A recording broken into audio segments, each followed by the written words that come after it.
Sejarah Indonesia mencatat Raden Ayu Kartini, Cut Nyak-din, dan lainnya sebagai tokoh perempuan tangguh yang turut berjuang untuk kemerdekaan Indonesia. Tetapi, jauh sebelum itu, dunia telah diperkenalkan dengan sosok perempuan yang sangat mulia karena dekat dengan Tuhannya serta memperjuangkan Islam. Perempuan inspiratif tersebut diantaranya Nusaibah binti Ka'ab atau biasa dikenal dengan julukan Ummu Umaroh. Ia merupakan sahabat Rasulullah SAW dari golongan Ansor. Tercatat sebagai perempuan yang seringkali turun langsung dalam perang bersama Rasulullah SAW. Salah satu perang yang diikutinya adalah Perang Uhud. Upayanya melindungi Rasulullah dari serangan musuh tersebut membuat Ummu Umaroh mendapat julukan perisai Rasulullah. Dalam Perang Uhud, Ummu Umaroh tergabung dalam pasukan logistik dan medis bersama sejumlah muslim lainnya. Tugasnya memasok kebutuhan air bagi pasukan Islam dan mengobati yang terluka. Namun, ketika melihat nyawa Rasulullah terancam oleh serangan lawan-lawannya akibat pasukan muslim yang tidak menuruti perintahnya, akhirnya Ummu Umaroh sendiri yang turun melindungi Rasulullah SAW dengan pedangnya. Sejumlah riwayat menyebutkan Ummu Umaroh bertempur dengan sangat berani dan tidak mempedulikan dirinya sendiri,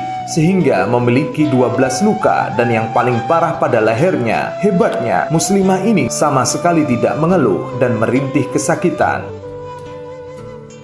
Kedua, Asma binti Abu Bakar, anak dari sahabat Rasulullah SAW sekaligus saudara dari Aisyah radhiyallahu an, yakni Asma binti Abu Bakar merupakan seorang mujahidah yang lahir pada tahun 27 sebelum Hijriah. Ibu dari seorang ahli hadis, Al-Ibadallah Al-Arba'ah, Abdullah bin Zubair ini dikenal dengan julukan Dzatun Nitaqaini, muslim yang memiliki dua selendang. Julukan ini dimulai karena pada saat Rasulullah SAW dan Abu Bakar radhiyallahu an hendak melaksanakan hijrah di malam hari. Saat itu, Asma menyobek selendangnya menjadi dua bagian untuk menutupi bekal yang dibawa Rasulullah SAW. Perjuangan lainnya ditunjukkan dengan keikutsertaannya dalam perang Yarmuk bersama suaminya Zubair. Dalam peristiwa lain, ia juga menunjukkan sifat kemuliaannya setelah Abu Bakar radhiyallahu an menyumbangkan seluruh hartanya untuk Islam.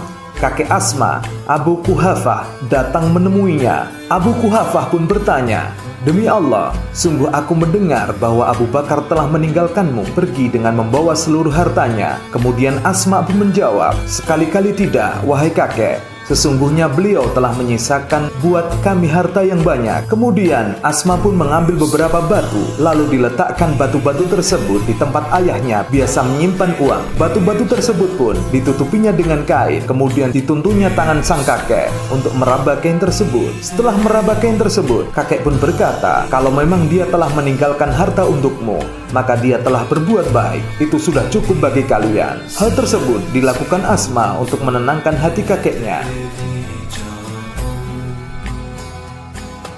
Selanjutnya adalah Siti Asiyah. Ia merupakan istri dari Raja Fir'aun pada zamannya Nabi Musa alaihissalam. Awal pernikahan mereka memang dirasakan sebagai sebuah kebahagiaan, terlebih menjadi istri seorang raja besar di zamannya. Akan tetapi, kebahagiaan tersebut tidak berlangsung lama. Selain sebagai seorang raja, Fir'aun juga ingin diakui sebagai Tuhan, sehingga seluruh rakyat termasuk istrinya Asiyah diharuskan menyembahnya. Melihat hal tersebut, Asiyah kemudian tidak nyaman dan berat hati ketika harus menyembah Fir'aun layaknya Tuhan. Tetapi tidak ada pilihan lain saat itu selain menurutinya dengan penuh kesabaran meskipun hatinya menolak.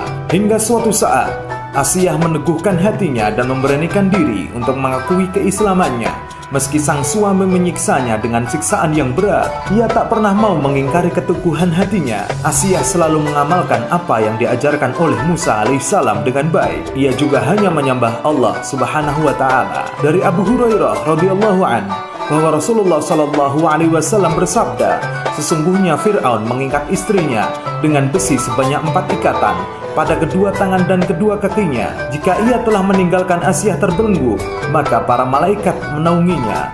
Saat Fir'aun mengajarkannya dengan siksaan yang bertubi-tubi atas keimanannya, Aisyah berdoa, "Ya Allah, bangunkanlah untukku sebuah rumah di sisimu dalam surga, dan selamatkan aku dari Fir'aun dan perbuatannya, dan selamatkanlah aku dari kaum yang zalim. Surat At-Tahrim, surat 66, ayat ke-11. Atas keteguhan imannya tersebut, Asiyah pun menjadi salah satu seorang wanita mulia yang dijamin masuk surga oleh Allah Subhanahu wa Ta'ala.